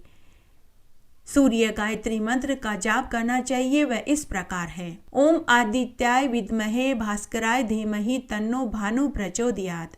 पौष मास में रविवार के व्रत का विधान इस प्रकार है। भगवान सूर्य का व्रत करने वाले को उस दिन नमक नहीं खाना चाहिए। पूजन, व्रत, जप, तप करना चाहिए। सूर्य देव की कृपा के लिए सूर्य व्रत कहा गया है। प्रत्येक स्त्री व पुरुष को पौष मास के रविवार का व्रत करना चाहिए। पौष मास में रविवार का व्रत करने के बाद इन चीज़ों का दान करना चाहिए: गेहूँ, गुड़, ताम्र, सोना, लाल चंदन, माणिक्य, तांबड़ा, लाल वस्त्र, पुष्प, गाय आदि का श्रेष्ठ व्यक्ति को दान करना चाहिए। यदि किसी कारणवश मंत्र जप संभव न हो तो स्नान करने के बाद सूर्य नारायण भगवान की ओर मुँह करके आसन पर बैठकर सूर्य मंत्रों का जाप कर लेना चाहिए। उससे भी संपूर्ण फल मिल जाता है। यदि जन्म कुंडली में सूर्य ग्रह की स्थिति प्रतिकूल हो तो व्यक्ति को कई प्रकार के कष्ट झेलने पड़ते हैं, जैसे शारीरिक कष्ट, मानसिक कष्ट, उत्तेजना, क्रोध, अशांति, राजदोष, पितृदोष, ज्वर, मिर्गी, उदर विकार, चर्म रोग, नेत्र पीड़ा आदि दुख देखने पड़ते हैं। पौष रविवार की व्रत कथा। एक बार की बात है, एक नगर में एक राजा के 2 बेटियां थीं। दोनों बेटियां जुड़वा पैदा हुई थी, लेकिन दोनों के स्वभाव में दिन रात का अंतर था। छोटी बेटी बड़ी ही सुशील, नम्र, दयालु स्वभाव की थी, जबकि बड़ी बेटी बड़ी ही झगड़ालू, कुटिल, ईर्ष्यालु स्वभाव वाली थी। छोटी बहन का नाम भास्कर तो बड़ी बहन का नाम सुंदरी था। राजा ने दोनों बेटियों को एक सी शिक्षा दीक्षा दी, एक जैसा लालन पालन किया। जब से छोटी बेटी समझदार हुई तभी से वह सूर्य नारायण भगवान की परम भक्त थी। वह हर रविवार का अलोना व्रत करती थी। सूर्य नारायण भगवान को रोज सुबह उठकर स्नान आदि करके अर्घ्य देती, अलोना भोजन करती, एक ब्राह्मण को भोजन कराती। जब वे दोनों विवाह लायक हुई तो उन्हें देखने के लिए एक राजकुमार आया। राजा ने दोनों बेटियों को उस राजकुमार को दिखा दिया, लेकिन राजकुमार को छोटी राजकुमारी भास्कर पसंद आ गई। तो राजा रानी ने अपनी भास्कर राजकुमारी से उसका विवाह तय कर दिया।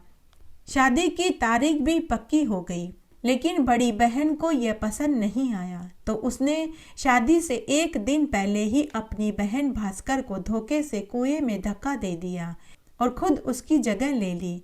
दोनों बहनें जुड़वा थी तो हम शक्ल थी, उन्हें कोई पहचान नहीं सकता था, केवल उनके माता पिता ही पहचान सकते थे। जब वे दोनों बोलती थी तभी उनकी आवाज़ से उनके माता पिता पहचानते थे। लेकिन सुंदरी राजकुमारी ने बड़ी ही चालाकी से भास्कर की आवाज़ की नकल कर ली और उसके कमरे में जाकर दुल्हन बनकर बैठ गई। माता पिता भी पहचान नहीं पाए। शादी वाला दिन आ गया, बारात दरवाजे पर आ गई, वरमाला हो गई, फेरों का समय आया। सुंदरी राजकुमारी ने लंबा घूंघट ले लिया। राजकुमार को कुछ संदेह हुआ तो उसने कहा कि हे प्रिय भास्कर, तुमने इतना लंबा घूंघट क्यों ले रखा है? तो वह कुछ नहीं बोली, केवल शर्मा कर रह गई। वे सारे हाव भाव ऐसे दिखा रही थी जैसे भास्कर राजकुमारी करती थी। जब विदा होने का समय आया तो माता पिता व परिवार वालों ने कहा कि हमारी बड़ी बेटी सुंदरी कहीं दिखाई नहीं दे रही। पूरे विवाह के सारे कार्यक्रम संपन्न हो गए, लेकिन सुंदरी राजकुमारी का कहीं अता पता नहीं चला। सबने उसे महल में बहुत ढूंढा, लेकिन वह कहीं नहीं मिली। मिलती भी कहाँ से, वह तो भास्कर की जगह दुल्हन बनकर बैठी थी और भास्कर को उसने कुएं में ढकेल दिया था। अब विदाई की रस्म हो गई। माता पिता ने दुखी मन से अपनी बेटी को विदा कर दिया। राजकुमार नई दुल्हन को लेकर महल में आया। सभी ने उसका खूब आवभगत किया, लेकिन राजकुमार का मन कुछ उकड़ा उकड़ा सा था। राजकुमार को कुछ संदेह हो रहा था। उसने राजकुमारी के साथ सुहागरात भी नहीं मनाई। उसे लग रहा था कि जिसको उसने पसंद किया था वह यह नहीं है। दूसरे दिन राजकुमार घोड़े पर सवार होकर शिकार खेलने वन में चला गया। राजकुमार सूर्य भगवान की प्रेरणा से उसी कुएं के पास पहुंच गया जिस कुएं में सुंदरी राजकुमारी ने अपनी छोटी बहन भास्कर को धक्का दिया था। भास्कर राजकुमारी पूरी रात सूर्य भगवान की स्तुति करती रही। सूर्य भगवान ने उसकी प्राणों की रक्षा करी। तभी राजकुमार को पानी की प्यास लगी। वह कुएं के पास गया तो उसे कुएं में से आवाज सुनाई दी, बचाओ बचाओ। राजकुमार ने कुएं में झांककर देखा तो उसे एक युवती नजर आई। राजकुमार ने रस्सी फेंककर युवती को बचा लिया। जब वह युवती बाहर आई तभी राजा ने उसे पहचान लिया कि यह तो भास्कर राजकुमारी है जिससे मैं शादी करना चाहता था। राजा ने राजकुमारी से पूछा कि हे प्रिय, तुम यहाँ कुएं में कैसे गिरी और फिर जिससे मेरी शादी हुई वह कौन थी? तब भास्कर राजकुमारी ने राजकुमार को पूरी सच्चाई बताई। राजकुमार को सच्चाई पता चलते ही उसने उसके साथ गंधर्व विवाह कर लिया और वह उसके साथ दूसरे महल में रहने लगा।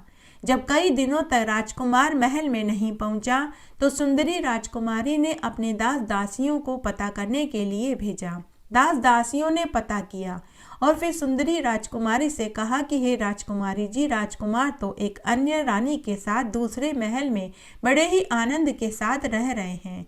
सुंदरी राजकुमारी ने अपने नौकरों को संदेश देकर कहा कि जाओ राजकुमार से कहो कि आपकी बड़ी रानी बीमार है, आपको महल में बुलवाया है। नौकरों ने जाकर राजकुमार से पूरी बात कही। अब राजकुमार भास्कर राजकुमारी को लेकर उसके माता पिता के पास गए और पूरी सच्चाई बताई। उसके बाद राजकुमार और भास्कर राजकुमारी अपने माता पिता को साथ लेकर महल में आए। उसके बाद भास्कर राजकुमारी के माता पिता अपनी बड़ी बेटी के पास महल में गए और उसे अपने साथ अपने घर ले गए। सुंदरी राजकुमारी ने अपनी छोटी बहन भास्कर से और माता पिता से अपनी गलती की क्षमा मांगी।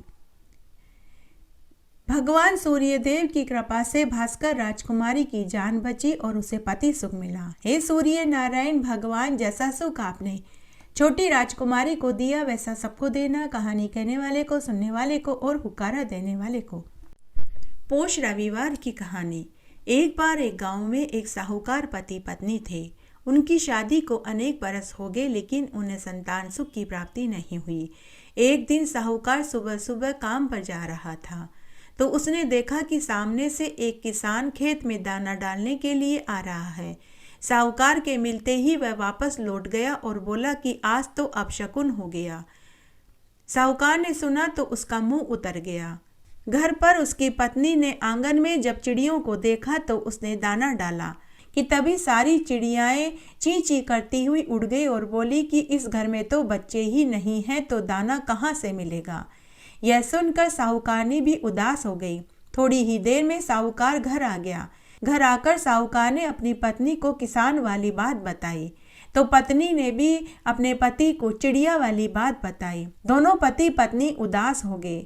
उस दिन साहूकार ने मन ही मन निश्चय कर लिया कि मैं सूर्य नारायण भगवान की पूजा करूंगा।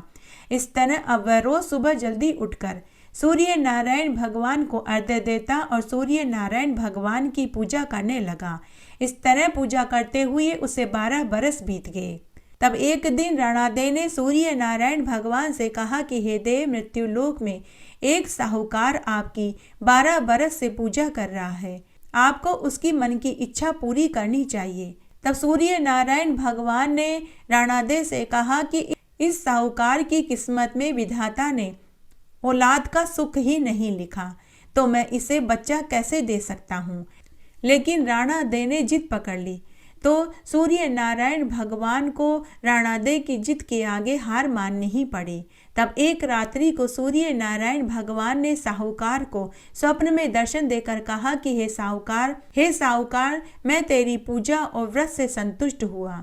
मैं तुझे एक पुत्री का वरदान देता हूँ। जब वह हंसेगी तो उसके मुंह में से हीरे मोती बिखरेंगे। दूसरे दिन साहूकार जब सोकर उठा तो उसे अपने स्वप्न वाली बात याद आई। उसने अपने स्वप्न वाली बात अपनी पत्नी को बताई। 3 महीने के बाद ही साहूकारनी को गर्भ ठहर गया और 10वें महीने में उसे एक सुंदर कन्या का जन्म हुआ। लेकिन साहूकार ने साहूकारनी को पुत्री के हंसने और उसके मुंह में से हीरे मोती झरने वाली बात नहीं बताई। साहूकारनी की बेटी को नहलाने के लिए नायन आती थी। जब वह मुस्कुराती तो उसके मुंह से हीरे मोती गिरते तो वह नायन उन हीरे मोती को ले जाती। 1.25 महीने के बाद साहूकारनी ने नायन से कहा कि अब मैं अपनी बेटी को खुद नहला दूंगी, कल से तुम मत आना। दूसरे दिन साहूकारनी जब अपनी बेटी को नहलाने लगी तो उसके मुंह से हीरे मोती गिरे। साहूकारनी समझ गई कि उस नायन ने तो खूब सारे हीरे मोती इकट्ठे कर लिए। लड़की बड़ी हुई तो माँ ने सोचा कि हमारे पास धन दौलत की कोई कमी नहीं है, अतः हम अपनी बेटी का ऐसे लड़के से विवाह करेंगे जो घर जंवाई बनने को तैयार हो जाएगा। तब साहूकारनी ने अपने मन की बात अपने पति को बताई। साहूकारनी अपने पति से बोली कि हे स्वामी, हम अपनी लड़की की ऐसे लड़के से शादी करेंगे जो घर जंवाई बनने को तैयार हो। तब साहूकार ने ऐसा लड़का ढूंढ लिया और अपनी लड़की का धूमधाम से विवाह कर दिया। अब साहूकारनी रोज सुबह जल्दी उठते ही अपनी बेटी का मुंह देखने के लिए अपनी बेटी के कमरे में जाती। तब एक दिन उसके पति ने अपनी पत्नी से कहा कि तुम्हारी माँ रोज सुबह सुबह हमारे कमरे में आ जाती है। तो लड़की बोली कि मेरी माँ का नियम है कि वह सुबह होते ही मेरा मुंह देखती है। तब एक दिन साहूकारनी सुबह जल्दी नहीं उठ पाई तो उसका मुंह उसके पति ने देख लिया। जब उसकी पत्नी हंसी तो उसके मुंह से हीरे मोती गिरे। जवाई समझ गया कि क्यों उसकी सासू माँ सुबह सुबह जल्दी उठकर उनके कमरे में अपनी बेटी का मुंह देखने आती है। अब उस दिन जब साहूकारनी अपनी बेटी का मुंह देखने आई तो उसके मुंह से हीरे मोती नहीं झड़े। साहूकारनी समझ गई कि जवाई को सारी सच्चाई पता चल गई। तो साहूकारनी के मन में कपट आ गया। तब उसने एक आदमी को अपने जवाई को जान से खत्म करने के लिए भेज दिया। जब एक दिन साहूकारनी का जवाई किसी काम से बाहर गांव गया तो उस आदमी ने साहूकारनी के जवाई को मार दिया और उसका सिर लाकर साहूकारनी को दे दिया। उस दिन साहूकारनी की बेटी का रविवार का व्रत था। ऊपर बैकुंठ में बैठी राणादेव यह सब कुछ देख रही थी। राणादेव सूर्य भगवान से बोली कि हे देव, हमारी दी हुई कन्या का पति उसकी माँ ने मरवा दिया। तब उसी समय सूर्य नारायण भगवान ने अपना गुप्त रूप बनाया और साहुकानी के घर जाकर उसके जवाई का सिर लेकर आ गए और उसके जवाई के सिर और धड़ को जोड़कर अमृत का छींटा दिया और उसे जीवित कर दिया और उसे पूरी सच्चाई बता दी। उस दिन साहुकानी की बेटी का पोष रविवार का अलूना व्रत था। उसने नियम ले रखा था कि वह सूर्य अस्त होने से पहले ही भोजन करती थी। तभी उसका पति घर आ गया। पत्नी ने अपने पति से कहा कि आज आपको आने में इतनी देर कैसे हो गई, जबकि आपको तो मालूम है कि आज मेरा पोष रविवार का अलूना व्रत है और मैं सूर्य अस्त होने से पहले ही भोजन करती हूँ, फिर भी आप इतनी देर से आए। तो उसके पति ने अपनी पत्नी को पूरी सच्चाई बता दी। तुम्हारी माँ ने मुझे मार दिया था, लेकिन सूर्य देव भगवान ने मुझे जीवित कर दिया। तब बेटी बोली कि अब हम यहाँ नहीं रहेंगे। जो माँ अपनी बेटी के सुहाग को छीन ले वह माँ कैसे हो सकती है। तब बेटी अपने पति के साथ घर छोड़कर चली गई।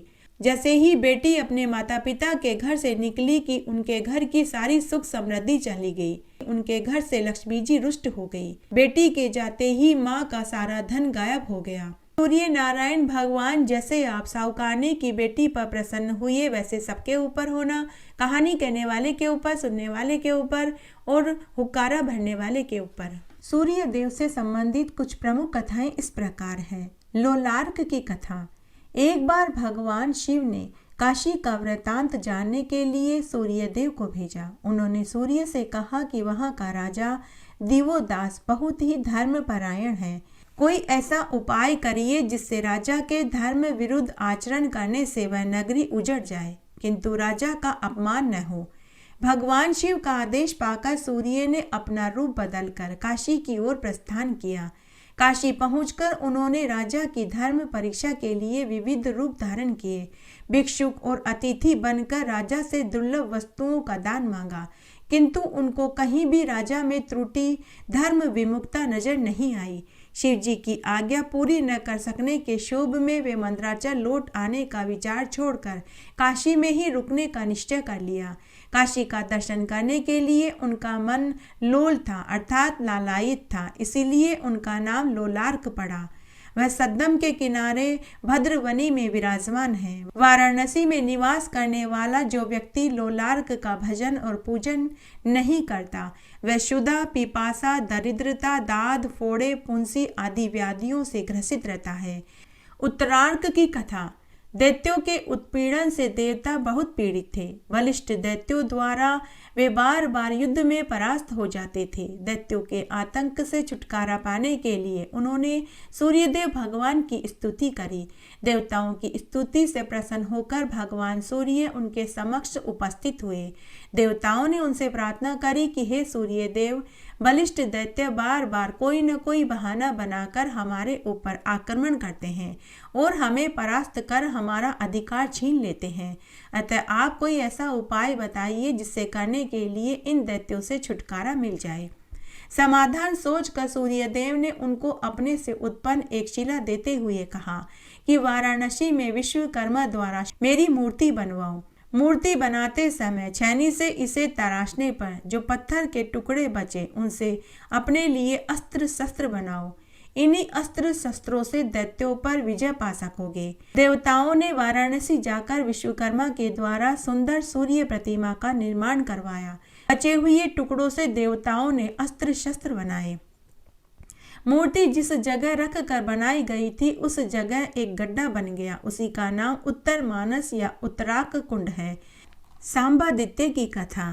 एक बार देवऋषि नारद मुनि विचरण करते हुए भगवान श्री कृष्ण के दर्शन करने द्वारिकापुरी पहुँचे।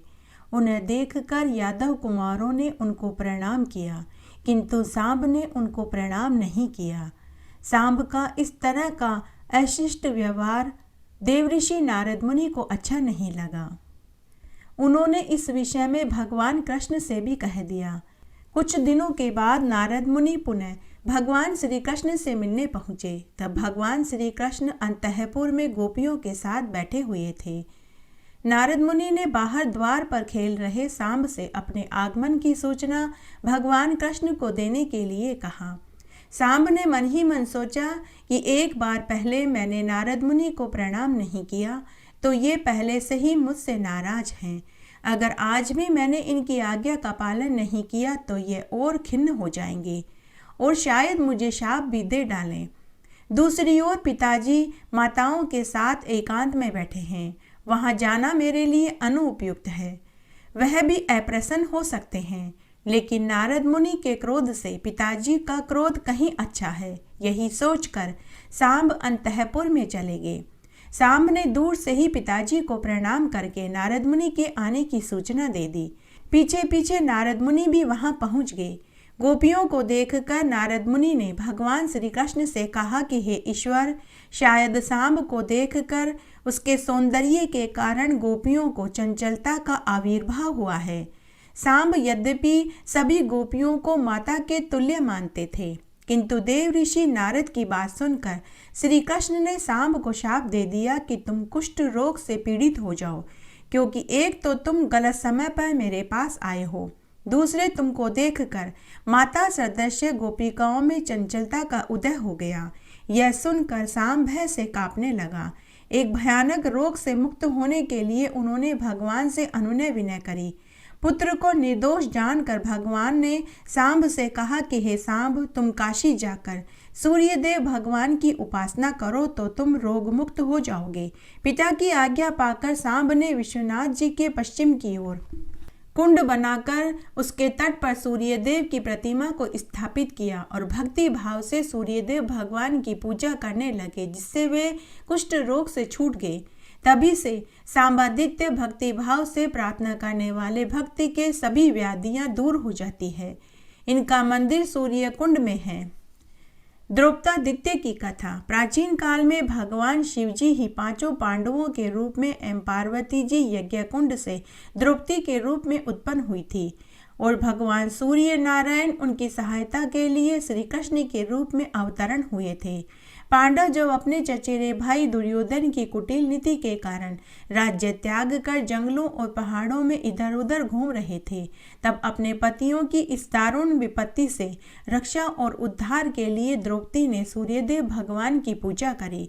द्रौपदी की आराधना से प्रसन्न होकर सूर्यदेव ने उसे एक कलछुई अर्थात बटलोई दी और कहा कि जब तक तुम भोजन नहीं कर लोगी तब तक चाहे जितने भी व्यक्ति आ जाएं, सभी इस बटलोई में पके हुए भोजन को खाकर तृप्त हो जाएंगे। यह सरस व्यंजनों की खान इच्छा अनुसार खाद्य वस्तुओं का अक्षय पात्र है, परंतु तुम्हारे भोजन कर लेने के बाद यह बटलोई खाली हो जाएगी। सूर्य देव ने द्रौपदी को दूसरा वरदान यह भी दिया कि विश्वनाथ जी के दक्षिण भाग में स्थित तुम्हारे सामने स्थित मेरी प्रतिमा की जो कोई भी पूजा करेगा उसे कभी भी क्षुधा पीड़ा नहीं होगी। द्रौपदादित्य विश्वनाथ जी के समीप अक्षयवट के नीचे स्थित है। काशी में द्रौपदादित्य का बहुत महात्म्य है। मयूखादित्य की कथा। प्राचीन काल में पंचगंगा के निकट गभस्तीश्वर शिवलिंग एवं गौरी जी की स्थापना करके सूर्यदेव ने हजारों बरस तक कठोर तपस्या करी। सूर्य स्वयं ही तीनों लोकों को तृप्त करने वाले हैं। कठिन तपस्या के कारण वे और भी प्रखर हो गए। इतने अधिक प्रदीप्त सूर्य किरणों के कारण तीनों लोक व्याकुल हो गए। भगवान सूर्य स्वयं जगत की आत्मा, रात्रि में मृत प्राय जगत को वही प्रातः होते ही चेतना शक्ति प्रदान करते हैं। विश्व के समस्त व्यापारों के संचालक सूर्य देव यदि स्वयं ही उसे जलाने के लिए उद्यत हो उठें तो उसे कौन बचा सकता है। यही सोचकर भगवान शिव उन्हें वर देने के लिए उनके पास गए। भगवान भुवन भास्कर अपने निश्चल समाधि में इस प्रकार निमग्न थे कि उन्हें अपनी आत्मा तक का ज्ञान नहीं रहा। उनकी यह स्थिति देखकर भगवान शिव को बड़ा आश्चर्य हुआ। जब भगवान शिव ने अपने वरद हस्त से सूर्यदेव का स्पर्श किया तो उन्होंने अपनी आंखें खोली। भगवान शिव को साष्टांग प्रणाम करके स्तुति करी। भगवान शिव ने प्रसन्न होकर कहा कि हे आदित्य, तुमने जो मेरा और गौरी का स्तवन किया, इन दोनों स्तवनों का पाठ करने वाले व्यक्ति को सभी प्रकार की सुख संपदा प्राप्त होगी, उसे कभी कोई दुख नहीं होगा। तपस्या करते समय केवल तुम्हारी मयूख किरणें ही दिखाई देगी, शरीर नहीं, इसलिए अब तुम्हारा नाम मयूखादित्य होगा। रविवार के दिन तुम्हारा दर्शन करने से दरिद्रता का नाश होगा। मयूखादित्य का मंदिर मंगल गौरी में है।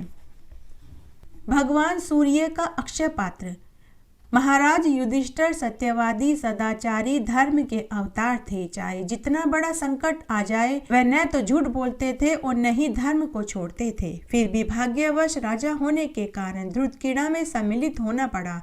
इससे उनका सर्वस्व, राज्य, धन, वैभव, संपदा चली गई। यहाँ तक कि विरोधियों ने उनको अपनी प्रियतमा द्रौपदी को भी दांव पर लगाने के लिए मजबूर कर दिया। अंत में इसके फलस्वरूप उन्हें 12 बरस का वनवास भोगना पड़ा। महाराज युधिष्ठिर ने अपने 5 भाइयों तथा प्रियतमा द्रौपदी के साथ वन को प्रस्थान किया। शौनकादि ने वनवास को जाते समय पांडवों से आवश्यकताओं की पूर्ति के विषय में त्यागी गई मार्ग अपनाने के लिए कहा था। फिर भी अतिथि का स्वागत सत्कार करना सत्पुरुष के लिए परम कर्तव्य हो जाता है, परंतु वन में भूखे प्यासे भटकते हुए यह धर्म किस तरह निभाया जाए, इसलिए महाराज युधिष्ठिर अपने पुरोहित धौम्य ऋषि की सलाह से भगवान सूर्यदेव की उपासना करने लगे। आदित्य भगवान के शत अष्टोत्तर नामों का जाप नियमित रूप से करने लगे। महाराज युधिष्ठिर की सूर्य उपासना से प्रसन्न होकर आदित्य भगवान युधिष्ठिर की मनो इच्छा जानकर पूछने लगे कि हे धर्मराज, तुम्हारा जो भी अभिष्ट है वह तुम मुझसे मांगो, मैं 12 बरस तक तुमको अन्न देता रहूंगा। यह कहकर भगवान भास्कर ने युधिष्ठिर को अपना अक्षय पात्र दे दिया, जिसमें बना हुआ अन्न अक्षय हो जाता था। वह अक्षय पात्र एक तांबे की बटलोई थी, जिसमें पकाया हुआ भोजन तब तक अक्षय बना रहता था जब तक कि द्रौपदी भोजन न कर लेती। महाभारत में इसी प्रसंग के साथ लिखा है कि व्यक्ति मन को संयम में रखकर एकाग्र होकर युधिष्ठिर द्वारा प्रयुक्त स्तोत्र का पाठ करता है तो उसे दुर्लभ से दुर्लभ वरदान की प्राप्ति सूर्यदेव भगवान सुलभ करा देते हैं। सूर्य भक्त जरत्कारु की कथा। जरत्कारु ऋषि बड़े ही तपस्वी और मनस्वी थे। उन्होंने वासुकी नाग की बहन से अपना विवाह किया था। विवाह के समय ही उन्होंने नागकन्या के समक्ष यह शर्त रखी थी, जब भी तुम कोई मुझे अप्रिय लगने वाला कार्य करोगी तो उसी क्षण मैं तुम्हारा परित्याग कर दूंगा। तब एक बार की बात है, ऋषि अपनी पत्नी की गोद में सिर रखकर लेटे हुए थे। सूर्यास्त का समय था, फिर भी ऋषि की आंखें नहीं खुली। ऋषि पत्नी ने सोचा कि यदि वह ऋषि को जगाएगी तो वह नाराज होकर उसका परित्याग कर देंगे, और यदि नहीं जगाएगी तो संध्या वंदन का समय टल जाएगा। अंत में उसने यही निर्णय लिया कि पतिदेव चाहे भले ही मेरा परित्याग कर दें, परंतु उनके धर्म की रक्षा मुझे अवश्य करनी चाहिए। यही सोचकर उसने पति को जगा दिया। इच्छा के विरुद्ध जगाए जाने पर ऋषि बहुत नाराज हुए और पत्नी को पूर्व प्रतिज्ञा याद दिलाकर उसे छोड़ने को तैयार हो गए। जब पत्नी ने उन्हें जगाने का कारण बताया तो उन्होंने कहा कि इतने दिन साथ रहने के बाद भी तुम मुझे समझ नहीं सकी। मैंने संध्या बेला का अतिक्रमण कभी नहीं किया, फिर क्या आज सूर्यदेव बिना मेरा अर्घ्य लिए चले जाते? सत्य है, भक्त की उपासना है।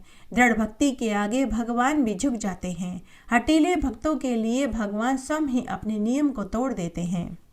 राजा सत्यजित सूर्य नारायण भगवान के परम उपासक थे। भगवान सूर्यदेव ने राजा सत्यजित की भक्ति से प्रसन्न होकर उसे दर्शन दिए और स्वयंतक मणि दी। राजा सत्यजित उस मणि को गले में धारण करके द्वारिका चले गए।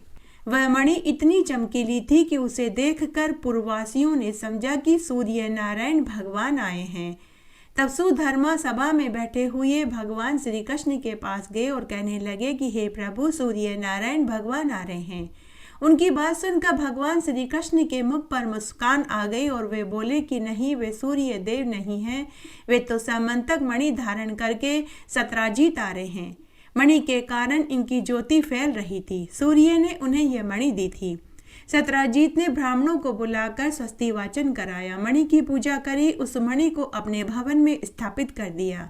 प्रतिदिन 8 भार स्वर्ण देने वाली वह मणि जहाँ भी रहती थी वहाँ महामारी, दुर्भिक्ष, अकाल, कोई पीड़ा नहीं सताती थी। सत्यजित का एक भाई था, उसका नाम प्रसेन था। एक बार वह मणि को धारण करके घोड़े पर सवार होकर शिकार खेलने वन में गया। सिंह ने उसे देख लिया, घोड़े सहित मारकर मणि ले ली। उसी वन में ऋषिराज जाम्बवान बड़ा ही बलवान था। जब उसने देखा कि सिंह के पास मणि है तो उसने भी सिंह को मारकर उससे मणि छीन ली और अपने पुत्र को वह मणि खेलने के लिए दे दी। अब जामवान का पुत्र उस मणि से खेलने लगा। कुछ समय के बाद जब प्रसेन शिकार से नहीं लौटा तो सत्राजीत बहुत दुखी हुआ। उसने कहा कि पता नहीं किसने मेरी मणि छीन ली, जिसके हाथों प्रसेन काल का ग्रास हो गया। फिर तो जनसभा के मुख से द्वारिका में इस प्रकार की किंवदंती फैल गई कि हो न हो श्री कृष्ण ने प्रसेन को मारकर मणि ले ली, क्योंकि मणि में उनकी आसक्ति हो गई थी। यह बात जब भगवान श्री कृष्ण के कानों में पड़ी तब अपने ऊपर लगे कलंक को दूर करने के लिए कुछ पुरवासियों को साथ लेकर वे प्रसेन और मणि दोनों को ढूंढने के लिए वन में गए। जब वे वन में पहुंचे तो वहां उन्हें सिंह मरा हुआ दिखाई दिया। तब रक्त से चिन्हित मार्ग को खोजते हुए भगवान कृष्ण एक गुफा के पास पहुंचे। तब भगवान कृष्ण ने पुरवासियों से कहा कि तुम लोग मेरे लौटने तक यहीं रहना, मणि लेने के लिए मैं इस गुफा में जा रहा हूँ। भगवान श्री कृष्ण गुफा में चले गए। वह गुफा जामवान की थी। भगवान कृष्ण ने देखा कि जामवान का पुत्र ऋषिराज मणि से खेल रहा है। उन्होंने मणि छीनने की चेष्टा करी। इतने में ही जामवान वहां आ पहुंचा। तब जामवान और भगवान श्री कृष्ण का युद्ध चला। यह युद्ध 27 दिनों तक चलता रहा। गुफा के बाहर 12 दिनों तक पुरवासियों ने भगवान कृष्ण के लौटने की प्रतीक्षा करी और वे वापस अपने अपने घर लौट गए। श्री कृष्ण भगवान का जामवान के साथ गुफा में युद्ध चलता रहा। उसके पश्चात भगवान श्री कृष्ण ने मुष्टिका का प्रहार जामवान पर किया, जिससे उसकी देह रक्त से सन गई और वे मूर्छित होकर गिर पड़ा। थोड़ी देर बाद जब मूर्छा खुली तब उन्होंने भगवान श्री कृष्ण के चरणों में अपना मस्तक झुका दिया और श्रद्धा प्रकट करते हुए कहने लगा कि हे प्रभु, अपराध क्षमा करें। हे भगवान, अब मैंने आपको जान लिया है कि आप ही राघवेंद्र हैं, आप ही श्री राम हैं। आपके क्रोध से समुद्र शुद्ध हो गया था, लंका चौपट हो गई थी और सब परिवार रावण काल का ग्रास बन गया था। हे भगवान, वे ही आप अब श्री कृष्ण रूप में पधारे हैं। मेरी उद्दंडता को क्षमा करें। जामवान की बात सुनकर भगवान श्री कृष्ण ने कहा, हे ऋषिराज, मैं ये मणि लेने आया हूँ।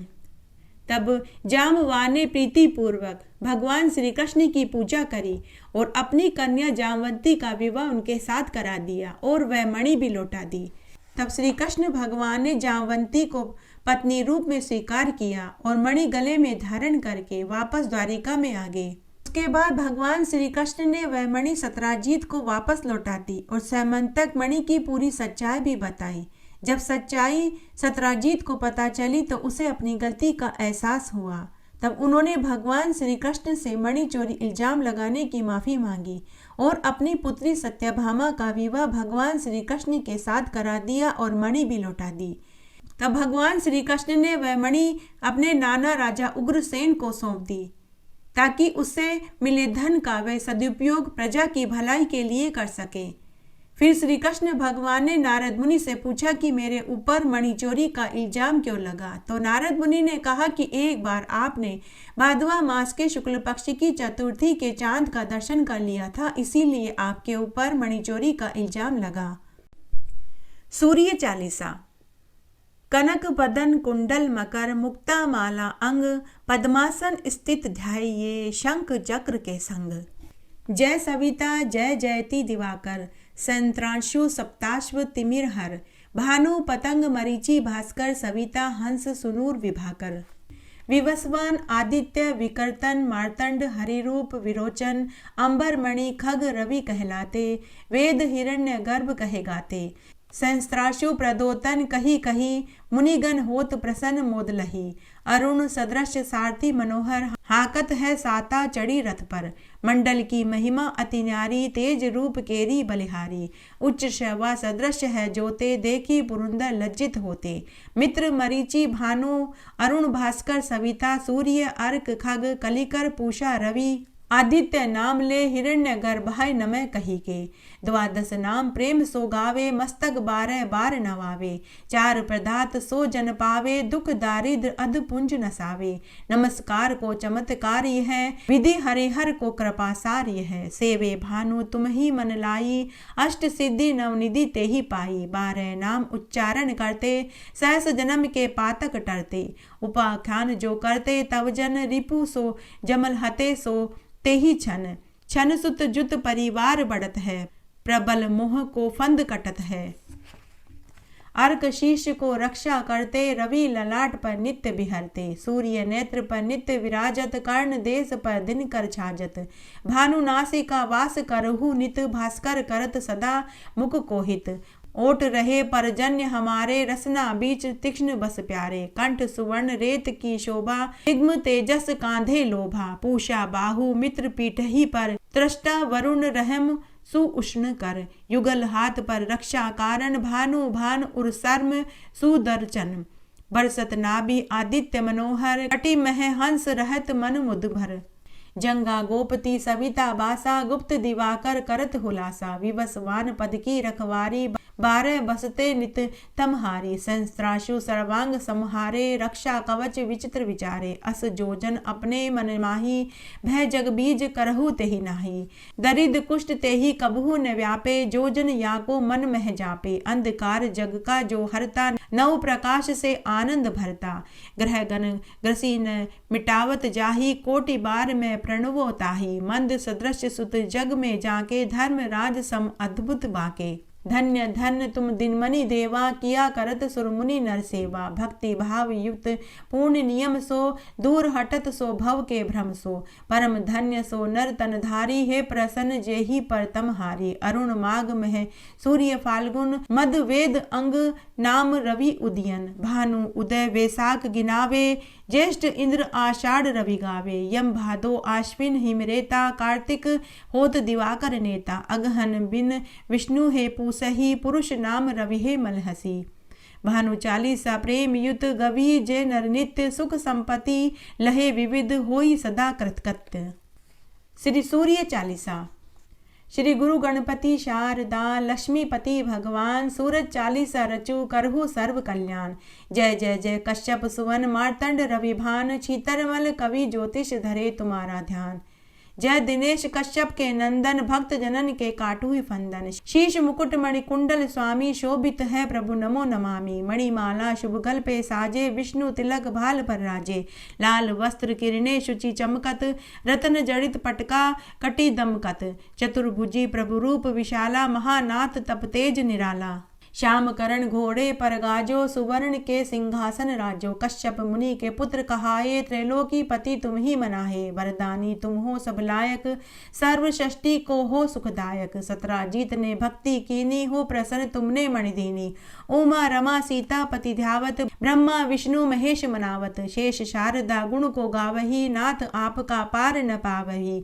सब सुर यश वर्णत मुख गाई, अंधकार भय से भग जाई। नभ मंडल में लिया निवास, सर्व जगत में करहु प्रकाशा।